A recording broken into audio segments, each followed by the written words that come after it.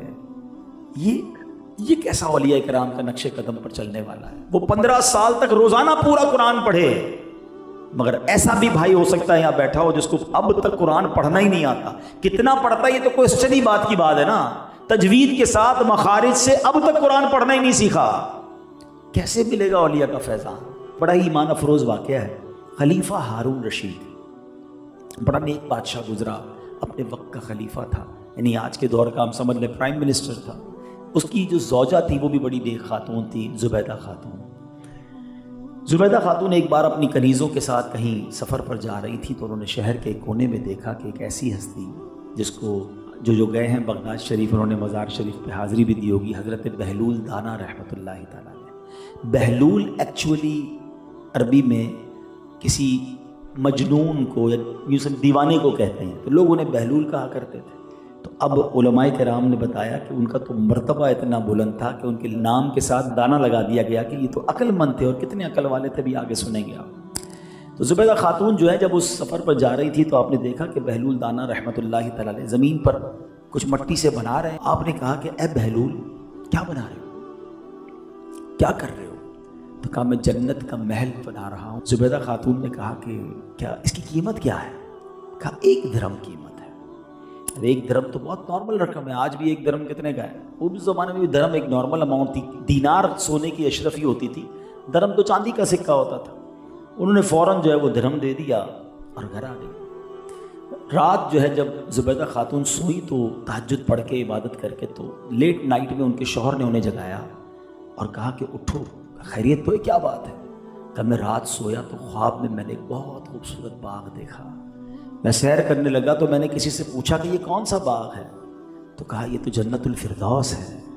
جنت الفردوس کی سیر کرتے کرتے مجھے ایک بہت خوبصورت محل نظر آیا، اس محل کے دروازے پر زبیدہ خاتون لکھا تھا۔ اے زبیدہ تم نے ایسا کون سا عمل کیا ہے کہ میں نے آج جنت میں تمہارا محل دیکھا؟ زبیدہ خاتون کہتی عمل تو پتہ نہیں، آج میں جا رہی تھی، اللہ کا ایک نیک بندہ مجھے نظر آیا، میں نے پوچھا کیا کر رہے ہو؟ کہا جنت کا محل فروخت کر رہا ہوں۔ میں نے 1 درہم دیا، انہوں نے کہا جاؤ تمہیں جنت کا محل دے دیا۔ کہ زبیدہ جلدی چلو کہیں ڈیل ختم نہ ہو جائے۔ اب ہارون رشید اپنی سواری نکالتا ہے اور جناب شہر میں تلاش جاری ہے کہ حضرت بہلول دانا کہیں مل جائیں۔ ایک کونے میں حضرت بہلول دانا بیٹھے وہی مٹی کے گھروندے بنا رہے۔ ہارون رشید کہتے ہیں اے بہلول کیا کر رہے ہو؟ کہ جنت میں محل بنا رہا ہوں. بیچو گے؟ کہا بالکل بیچوں گا. قیمت کیا ہے؟ کہا اے ہارون اس کی قیمت تمہاری پوری سلطنت ہے، پوری سلطنت ہے. حضرت ہارون رشید کہتے ہیں کہ کل تو تم نے میری زوجہ کو 1 درہم میں بیچا تھا اور آج اتنے ریٹ بڑھ گئے. تو حضرت بہلول دانا کہتے ہیں اے خلیفہ، زبیدہ خاتون بن دے کر لے کر گئی تھی، تم دیکھ کر لینے آئے ہو، تم نے دیکھ لیا ہے وہ محل. بہرحال وہ بھی اللہ والے تھے. کہا اے بہلول دانا میں اپنی ساری سلطنت آپ کو دی، بس مجھے جنت میں محل دے دیں. تو حضرت بہلول دانا فرماتے ہیں کہ سلطنت کا میں نے کیا کرنا ہے، وہ تو ہماری ٹھوکروں پر ہے. جاؤ سلطنت بھی تم لے جاؤ اور جنت کا محل بھی تمہیں عطا کیا.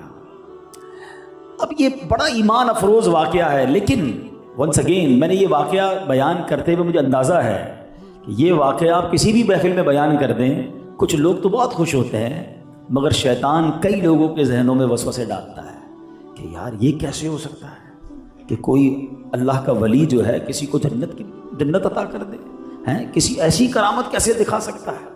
تو آج میں یہ نیت کر کے آیا تھا. ہم بعض اوقات اولیاء کرام کی شان کے بارے میں کنفیوز ہو جاتے ہیں، ہمارے لوگ کنفیوز ہو جاتے ہیں، بہت سارے تو نہیں ہوتے، لیکن چونکہ نیو جنریشن اور پرابلم پتہ کیا ہے، اس کی ایک وجہ بھی ہے. اس کی وجہ یہ کہ آج جب سے سوشل میڈیا آیا نا سب کو سننا ہے. اچھا سنتے سب کو ہیں تو پھر کنفیوز بھی ہو جاتے ہیں کہ فلاں نے یہ کہا تھا تو فلاں نے یہ کہا تھا.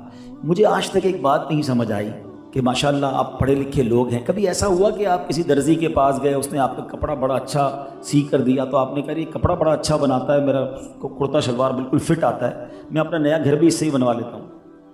آپ کہیں گے نہیں یار، درزی کا کام کپڑے سینا ہے، بلڈر گھر بنائے گا. کبھی ایسا ہوا کسی موچی کے پاس گئے، اس نے جوتا بالکل ٹھیک کر دیا، کاٹتا تھا جوتا، آپ نے کہا جوتا سیٹ کر دیا، یار میری طبیعت خراب ہے دوائی بھی تم دے دو. آپ کہیں گے نہیں، موچی جوتے سیے گا، ڈاکٹر دوائی دے گا. زندگی کے ہر شعبے میں جو ایکسپرٹ ہوتا ہے ہم اس کی طرف جاتے ہیں، مگر دین اتنا مظلوم ہو گیا ہے کہ دین جناب ہر کوئی انٹرپریٹ کر رہا ہے اور ہم ہر کسی کی سنی جا رہے ہیں، اور اسی لیے کنفیوز بھی ہیں. ہمیں دین سیکھتے وقت بھی پہلا پیرامیٹر کیا بنانا ہوگا کہ میں اس کی بات سنوں جو کوالیفائڈ، جو سرٹیفائڈ، جو واقعی اللہ رسول کے دین کو جاننے والا ہے نا، مفتی ہے، عالم ہے، عاشق رسول ہے. سب سے پہلے تو یہ دیکھنا ہے کہ اس نے اللہ رسول کا دامن تھاما ہے کہ نہیں، صحابہ اور اہل بیت کی محبت ہے کہ نہیں. اگر وہ واقعی عاشق رسول، عالم دین ہے، اس کی بات سنیں تو پھر آپ کو کنفیوژنز نہیں ہوں گی. تو پہلی بات یہ ضروری ہے کہ ہم نے سیکھنا کس سے ہے. دین سیکھنے کے لیے بھی ہمیں پہلے پک اینڈ چوز کرنا ہوگا. اگر آپ ہر کسی سے بات سنیں گے تو اینڈ آف دا ڈے ہم کنفیوز ہوتے چلے جائیں گے. تو بہرحال میں آتا ہوں اپنے ٹاپک کی طرف کہ ہمیں آج اولیاء کرام کے بارے میں سمجھنا ہے کہ اللہ کے ولیوں کی شان کیا ہوتی ہے، ان کا مقام کیا ہوتا ہے. قرآن مجید میں اللہ تبارک و تعالیٰ اولیاء کرام کے بارے میں کیا فرماتا ہے، اولئک حزب اللہ الا ان حزب اللہ هم المفلحون. یہ اللہ کی جماعت ہے، سنتا ہے، اللہ ہی کی جماعت کامیاب ہے. سبحان اللہ. ولی کس کو کہتے ہیں پہلے یہ سمجھیے گا. ولی کہتے ہیں عربی میں، اس کا ترجمہ بنتا ہے دوست. اب جس کو رب اپنا دوست بنا لے، اگر کوئی بہت بڑے آدمی کا دوست بن جائے، اب اس آدمی کی پاور اسے ملتی ہے نہیں ملتی؟ کوئی بہت بڑے منسٹر کا، کوئی وزیر اعظم کا، کوئی جناب بہت بڑے اربوں پتی شخص کا بہت کلوز فرینڈ بن جائے تو اس کے لیے چیزیں کتنی آسان ہو جاتی ہیں کہ میرا تو دوست ہے، ابھی میں پیسے لے آتا ہوں، ابھی میں کام کر لیتا ہوں. دنیا میں جب بڑے آدمی سے دوستی ہو تو چیزیں آسان ہو جاتی ہیں. جسے رب اپنا دوست بنا لے، اب اس کے لیے چیزیں آسان کیوں نہیں ہوں گی؟ کیونکہ خالق کا دوست ہو گیا نا، مالک کا دوست ہو گیا، اللہ نے اسے ہی عطائیں فرمائی ہیں. بہرحال اولیاء کرام کی شان کیا ہے؟ سبحان اللہ. کتنے خوبصورت الفاظ کتابوں میں اولیاء کرام کے بارے میں ہیں کہ اولیاء کرام وہ مقدس ترین ہستیاں ہیں کہ جن پر پہاڑ سلامتی بھیجتے ہیں. اولیاء کرام سے وحشی جانور مانوس ہوتے ہیں، اولیاء کرام سے جانور بھی برکتیں حاصل کرتے ہیں. شیطان اولیاء کرام کے قریب نہیں جاتا. اللہ اکبر. جن پہاڑوں پر، وادیوں پر ولیوں کے قدم لگ جائیں وہ پہاڑ اپنے اوپر فخر کیا کرتے ہیں. اولیاء کرام کی شان کیا ہے کہ انشاءاللہ وہ قیامت کے دن پھر جنت کے بالا خانوں میں رہیں گے، جنت کی عمدہ سواریوں پر سوار ہوں گے. اولیاء کرام جنت میں اللہ پاک کے کلام کو سنیں گے. اور کیسے کیسے اولیاء کرام گزرے کہ آج ان کی ہم باتیں سنتے ہیں تو ایمان تازہ ہو جاتا ہے. مگر آج سب سے پہلے میں اس کنفیوژن کو دور کرنا چاہتا ہوں کہ جناب ریفرنس ریفرنس کے ساتھ بات کیجیے. لوگ کہتے ہیں نا ریفرنس دیجیے اور قرآن و حدیث سے بات کیجیے اور کرامت کیسے ثابت ہوتی ہے. چلے میں آج 2-3 قرآنی واقعات سے آپ کو آپ کی بات بھی سمجھا دیتا ہوں اور انشاءاللہ اس کے ضمن میں بہت ساری باتیں ہم سیکھتے بھی چلے جائیں گے. بڑا مشہور واقعہ ہے حضرت مریم رضی اللہ تعالیٰ عنہ کا. ٹھیک ہے, حضرت مریم کون تھی پہلے یہ یاد رکھیے. حضرت عیسیٰ علیہ السلام کی آپ والدہ ہیں. اس کا مطلب عورت نبی نہیں ہوتی تو آپ نبی نہیں ہیں, آپ ولیہ ہیں. بیت المقدس میں آپ ایک محراب کے پاس بیٹھ کر عبادت کرتی تھی اور اس زمانے میں اللہ کے نبی تھے حضرت زکریا علیہ نبینا علیہ السلام. ٹھیک ہے, قرآن پاک کی صورت اور ریفرنس لے لو, سورہ آل عمران آیت نمبر 37 سے 41 میں یہ واقعہ موجود ہے. آپ چاہیں تو اس کو نوٹ کر لیں. واقعہ کیا ہے کہ حضرت مریم اس محراب پہ عبادت کرتی تھی اور آپ کے محراب میں بے موسم کے پھل آتے تھے.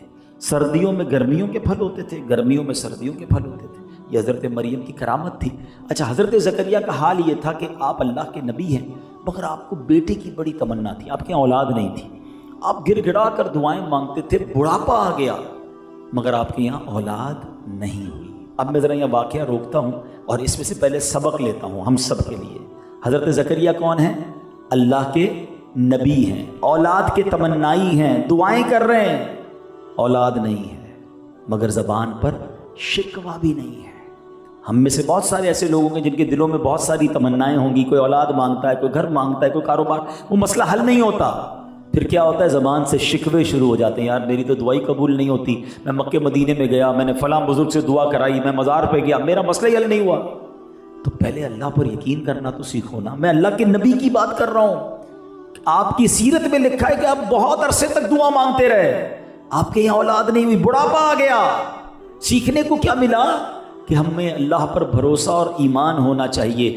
2 حدیثوں سے بات کو سمجھا دیتا ہوں کہ وہ لوگ جو یہ کہتے ہیں یار میری دعائی قبول نہیں ہوتی اور میرا ایک دوست ہے, میں تو نماز بھی پڑھتا ہوں, سجدے بھی کرتا ہوں, صدقے بھی کرتا ہوں, میری مسئلے حل نہیں ہوتے, اس کے حل ہو جاتے ہیں. وہ نماز بھی نہیں پڑھتا, شیطان ہے نا, وسوسے ڈالتا ہے. حدیث سنو, مسئلہ حل ہو جائے گا.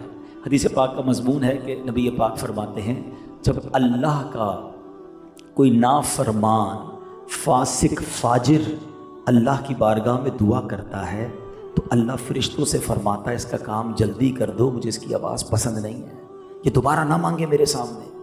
اور جب کوئی اللہ کا پیارا دعا کرتا ہے نا, اللہ کا حبیب دعا کرتا ہے, اللہ فرشتوں سے فرماتا ہے فرشتوں ابھی اس کا کام نہ کرنا, اس کو اور مانگنے دو, مجھے اس کا مانگنا پسند آ رہا ہے. سچ بتاؤ یار, ہمارا کام جلدی ہو جائے یہ اچھا ہے, یہ کام تھوڑا ڈیلے ہو مگر رب کبھی تو فرشتوں سے فرما دے کہ میرے بندے کو مانگنے دو, مجھے اس کا مانگنا پسند آ رہا ہے. اللہ پر بھروسہ تو کرو نا.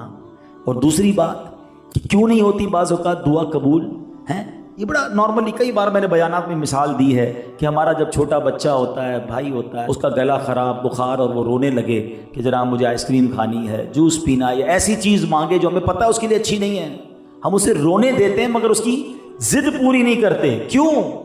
ہمارا جواب یہ ہوتا ہے کہ میں والد ہوں, مجھے پتا ہے بیٹے کو کب کیا دینا ہے. تو بتاؤ نا, تم والد ہو, تمہیں پتا ہے بچے کو کب کیا دینا ہے, میرے رب کو نہیں پتا مجھے کب کیا دینا ہے. میں رو رہا ہوں وہ نہیں دے رہا, وہی میرے لیے بہتر ہوگا نا. اللہ پر بھروسہ کرنا سیکھیں. حضرت زکریا دعا کر رہے ہیں اولاد کے لیے, اولاد نہیں ہو رہی. اب حضرت زکریا نے کیا دیکھا کہ بی بی مریم کی جو محراب ہے نا, اس محراب میں بے موسم کے پھل ہیں. پوچھا اے مریم یہ کہاں سے آیا؟ کہا یہ اللہ کی طرف سے رزق ہے. تو حضرت زکریا نے کیا خوبصورت ازیوم کیا کہ جب حضرت مریم کی اس محراب میں بے موسم کے پھل آ سکتے ہیں, میری اولاد کا موسم تو چلا گیا, میں بوڑھا ہو چکا ہوں, ضعیف ہو گیا ہوں, اب اولاد نارملی اس ایج میں نہیں ہوتی, مگر جو رب محراب میں بے موسم کے پھل دے سکتا ہے وہ رب میری دعا سنے, اس محراب میں جا کے میں دعا کروں اور مجھے بے موسم میں اولاد بھی دے سکتا ہے. حضرت زکریا اس محراب میں چلے گئے, قرآن میں یہ واقعہ موجود, اور آپ نے جا کر دعا کی اللہ کی بارگاہ کہ اے اللہ مجھے تو اولاد دے دے, میری اولاد کا موسم تو چلا گیا, میری عمر کا موسم بھی چلا گیا, مگر تو مریم کو بے موسم کے پھل دے سکتا ہے تو مجھے اولاد دے دے. اب کیا ہوا؟ قرآن کہتا ہے یہ دعا قبول ہوئی, اللہ نے انہیں بیٹا بھی عطا فرمایا, بیٹے کا نام بھی یحییٰ رب نے عطا فرمایا, اسے نبوت بھی عطا فرما دی. اچھا اس واقعے سے دو مسئلے حل ہو گئے. مسئلے تو 3 حل ہوئے, دعا میں تاخیر پر رب سے شکوہ نہیں کرنا ہے، ٹھیک ہے۔ دوسرا میٹر کیا سالو ہو گیا کہ کرامت حضرت مریم کی قرآن میں اس کا ذکر موجود ہے۔ تیسرا بڑا زبردست مسئلہ حل ہو گیا، حضرت زکریا تو اللہ کے نبی ہیں، کہیں بھی دعا کرتے ہیں۔ لوگ کہتے ہیں نا یار کیا ضرورت ہے فلاں جگہ جا کر دعا کرنے کی، گھر میں بیٹھ کے دعا کرو، اللہ سب جگہ سے سنتا ہے۔ بے شک میرا رب سب جگہ سے سنتا ہے، مگر اللہ والوں کے جہاں قدم لگ جائیں نا، اللہ والے جہاں عبادت کریں، آپ اللہ کے نبی ہیں مگر محراب مریم میں جا کر دعا کر رہے ہیں کہ اللہ میری دعا سن لے، اور ان کی دعا قبول ہوئی، تو یہ دلیل ہے ہمارے پاس کہ مجھے ایک بات بتاؤ کہ جہاں اللہ کی ولیہ عبادت کریں ادھر حضرت زکریا جا کر دعا کریں تو دعا قبول ہو جائے، تو جس مزار میں اللہ والے موجود ہوں اس مزار کے قریب جا کر ہم دعا کریں تو اللہ کیوں نہ ہماری دعاؤں کو سنے گا۔ تو بات کلیئر ہو گئی۔ اب چلتے ہیں قرآن کے ایک دوسرے واقعے کی طرف، بلکہ میں مشورہ بھی ساتھ ساتھ دیتا جاؤں گا، قرآن پڑھا کرو اور بما تفسیر پڑھا کریں۔ بڑی پیاری تفسیر قرآن ہے صراط الجنان، اس کو پڑھیں گے تو اور چیزیں کلیریفائی ہوں گی۔ قرآن پاک کی ایک سورت ہے، ون آف دا امیزنگ سورت آف قرآن، سورہ کہف، اس کو ضرور پڑھیں، ہر جمعے کو پڑھیں۔ اس کی فضیلتیں بھی ہیں کہ ایک جمعے سے دوسرے جمعے تک پڑھنے والے کے لیے نور ہوتا ہے۔ تو سورہ کہف کیا ہے؟ سورہ کہف میں 3 بڑے امیزنگ واقعات ہیں، اوئے ہوئے اس کو پڑھیں تو ایمان تازہ ہو جاتا ہے۔ پتہ نہیں کون کون سی سٹوریاں پڑھتے ہیں، قرآن کی کہانیاں پڑھو نا۔ حضرت خضر علیہ السلام اور حضرت موسیٰ کی ملاقات کا ایک عجیب واقعہ اس میں موجود ہے، سورہ کہف کی تفسیر میں ہی۔ سورہ کہف میں غار والوں کا واقعہ بھی موجود ہے، اور سورہ کہف میں حضرت ذوالقرنین کا واقعہ بھی موجود ہے، جب وہ یاجوج ماجوج کے پاس جا کر انہوں نے دیوار لگا دی۔ یہ تو بھی ایک واقعہ ہونا بھی ہے نا، یاجوج ماجوج نے تو آنا ہے۔ یعنی قرآن میں ایسے ایسے ہسٹوریکل ایونٹ ہیں، مگر بدقسمتی سے ہم قرآن پڑھتے نہیں، نہ اپنے بچوں کو اس تفصیل سے پڑھاتے ہیں۔ یہاں میں ایک مشورہ بھی دے دیتا ہوں، بڑی پیاری کتاب ہے عجائب القرآن غرائب القرآن، اردو میں ہے، اور اس کتاب میں قرآن کے تقریباً سارے واقعات موجود ہیں۔ یہ کتاب خرید لیں، روز کا ایک واقعہ خود بھی پڑھیں، اپنے بچوں کو سنائیں، انٹرسٹ بھی لیں گے اور سنیں گے بھی۔ تو بہرحال اس پہ کون سی کرامت کا ذکر ہے؟ اصحاب کہف جو تھے 309 برس تک غار میں سوتے رہے، فنا بھی نہیں ہوئے اور کوئی غذا بھی نہیں دی گئی۔ آج کوئی قومے میں چلا جاتا ہے، کبھی کبھی ہم سنتے ہیں کہ 10 سال ہو گئے، 5 سال ہو گئے، یہ بندہ بستر پر پڑا ہوا ہے، مگر اس کو ٹیوب کے ذریعے خوراک دینی پڑتی ہے، ورنہ بستر پر تو ختم ہو جائے گا۔ بے شک وہ اٹھ نہیں پاتا، لیکن ڈاکٹرز اسے کچھ نہ کچھ خوراک دیتے ہیں۔ 309 برس تک اصحاب کہف اور غار کے کنارے پر ان کا کتا وہ سوتے رہے، کوئی غذا نہیں ملی، کوئی فنا نہیں ہوئے، اور جب رب کا حکم ہوا تو دوبارہ بیدار ہو گئے۔ اور یہ واقعہ قرآن میں کیسا ہے؟ اللہ کریم فرماتا ہے وَتَحْسَبُهُمْ أَيْقَاظًا وَهُمْ رُقُودٌ وَنُقَلِّبُهُمْ ذَاتَ الْيَمِينِ وَذَاتَ الشِّمَالِ وَقَلْبُهُمْ بَاسِطٌ ذِرَاعَيْهِ بِالْوَصِيدِ۔ قرآن کہتا ہے اور تم انہیں جاگتا سمجھو اور وہ سوتے ہیں، اور ہم ان کی داہنی بائیں کروٹیں بدلتے ہیں، اور ان کا کتا اپنی کلائیاں پھیلائے ہوئے غار کی چوکھٹ پر ہے۔ اس آیت میں اصحاب کہف جو اللہ کے ولی ہیں، اولیاء ہیں، ان کی 3 کرامتیں بیان ہوئیں۔ نمبر 1 جاگنے کی طرح اب تک سونا، نمبر 2 رب کی طرف سے کروٹیں بدلنا کہ نہ ان کے جسم ختم ہو رہے ہیں، بغیر غذا کے باقی ہیں، اور تیسری کرامت ان کی یہ ہے کہ ان کا کتا جو ہے وہ بھی 309 برس تک سلامت رہا، اور وہ بھی جب وہ اللہ والے اٹھے تو وہ بھی اٹھ گیا۔ تو بہرحال میرے پیارے اسلامی بھائیوں، کرامت کی ثبوت قرآن پاک میں موجود ہیں۔ ایک اور ثبوت لے لو اور اس سے بھی ہمیں بہت کچھ سیکھنے کو ملے گا، اور وہ واقعہ ہے حضرت سلیمان علیہ نبینا علیہ الصلوۃ والسلام کا۔ ٹھیک ہے، ملکہ بلقیس جو ہیں ان کے پاس آ رہی تھی، تو انہوں نے کیا کہا، اپنے جو رفقا تھے، اپنے جو حوالی تھے، آپ کے ساتھ بیٹھے تھے، آپ نے کہا کہ میں چاہتا ہوں کہ ملکہ بلقیس کے آنے سے پہلے پہلے اس کا تخت جو ہے وہ میرے سامنے لے آیا جائے۔ اب تخت کئی گز لمبا، کئی گز چوڑا۔ اب مثال کے طور پہ میں آپ میں سے کسی سے کہوں کہ جس کا گھر جناب ملیر میں ہو کہ بھائی ہمارا اجتماع ختم ہونے سے پہلے پہلے اس کے گھر سے اس کا بیڈ اٹھا کے یہاں لے آؤ، تو آپ کہیں گے ایسا پاسبل نہیں ہے، بیڈ کھلے گا، سوزوکی میں لوڈ ہوگا، یہاں آئے گا، واپس انسٹال ہوگا، اجتماع ختم ہو جائے گا، بیڈ نہیں آ سکتا۔ ہم کراچی کے ایک علاقے سے نہیں لا سکتے۔ حضرت سلیمان کہتے ہیں ملک سبا سے اس کا تخت لے کر آیا جائے۔ اب حضرت سلیمان کی بادشاہی جنات پر بھی تھی، ہواؤں پر بھی تھی، تو ایک جن آپ کی خدمت میں بیٹھا تھا۔ قرآن کیا کہتا ہے؟ ایک بڑا خبیث جن بولا کہ وہ تخت میں آپ کی خدمت میں اس مقام سے کھڑے ہونے سے پہلے حاضر کر دوں گا۔ حضور ابھی آپ کھڑے نہیں ہوں گے، اس سے پہلے آ جائے گا۔ آپ نے فرمایا نہیں مجھے اس سے بھی پہلے چاہیے ہیں، میں چاہتا ہوں مجھے اس سے بھی پہلے چاہیے۔ اللہ اکبر۔ اب آپ کے پاس ایک ایسا شخص بھی موجود تھا جو آپ کا صحابی تھا، آپ کا امتی تھا، اور اس کے پاس اللہ کے نام کا علم تھا۔ اس نے کیا کیا؟ قرآن کہتا ہے قال الذی عندہ علم من الکتاب، اس نے عرض کی جس کے پاس کتاب کا علم تھا، حضور میں آپ کی پلک جھپکنے سے پہلے اس کو حاضر کرتا ہوں۔ اور ایسا ہی ہوا۔ آگے قرآن کہتا ہے فَلَمَّا رَآهُ مُسْتَقِرًّا عِنْدَهُ، آپ نے دیکھا وہ سامنے آ گیا، تخت بات جاری اور تخت آ گیا۔ لیکن سبحان اللہ، حضرت سلیمان نے کیا کہا؟ هَذَا مِن فَضْلِ رَبِّي، یہ میرے رب کا فضل ہے۔ یہاں ایک بات سیکھنے کو ملتی ہے کہ اتنا بڑا کمال حضرت سلیمان اور آپ کی امتی نے دکھایا، مگر یہ نہیں کہا یہ میرا کمال ہے، میں نے کچھ کیا۔ کیا فرمایا اللہ والوں نے؟ ہذا من فضل ربی، یہ میرے رب کا فضل ہے۔ سیکھنے کو یہ ملا کہ اگر زندگی میں کبھی کوئی کمال مل جائے، کوئی شہرت مل جائے، اللہ پاک نے کسی کو چہرہ اچھا دیا، کسی کو آواز اچھی دی، کسی کو مال دیا، کبھی یہ نہ سمجھے کہ میرا کمال ہے، اسے یہی کہنا چاہیے کہ میرے رب کا فضل ہے، یہ میرے رب کی عطا ہے، میرے پاس کچھ نہیں ہے، آج جو کچھ مجھے دیا ہے وہ میرے رب نے دیا ہے۔ اور یہی انداز اختیار کرنا چاہیے، کبھی تکبر میں نہ آ جانا کہ یہ میں نے کیا ہے، یہ میری کوششوں سے ملا ہے، کہ جب بندہ اس کیفیت میں آتا ہے تو وہ رب جب چاہتا ہے وہ نعمتیں واپس چھین لیتا ہے، کیونکہ جو شکر نہیں کرتا نا، اللہ تعالیٰ کی نعمتوں کا شکر ادا نہیں کرتا، کفران نعمت کرتا ہے، اس کی نعمتیں جو ہے وہ چھین لی جاتی ہیں۔ تو بہرحال میرے پیارے اسلامی بھائیوں، میں نے قرآن سے 3 واقعات بیان کر دیے۔ اب حضرت سلیمان کا جو امتی تھا وہ کون تھا؟ وہ اللہ کے ولی تھے۔ اب میں ایک سوال کرنا چاہتا ہوں، حضرت سلیمان اللہ کے نبی ہیں نا، بالکل بہت بڑا مرتبہ ہے، مگر ہمارے آقا وہ تو سب سے اعلیٰ ہیں نا، وہ تو حضرت سلیمان کے بھی آقا ہیں نا۔ سبحان اللہ۔ سیدی اعلیٰ حضرت کیا فرماتے ہیں؟ خلق سے اولیاء، اولیاء سے رسول، اور رسولوں سے اعلیٰ ہمارا نبی۔ ہمارے آقا تو سب سے اعلیٰ ہے۔ سبحان اللہ۔ اے امتیوں، تمہارے تمہیں مبارک ہو، ہمارے آقا تمام نبیوں سے اعلیٰ ہیں، تو میرے آقا کی امت بھی تمام امتوں سے اعلیٰ ہے۔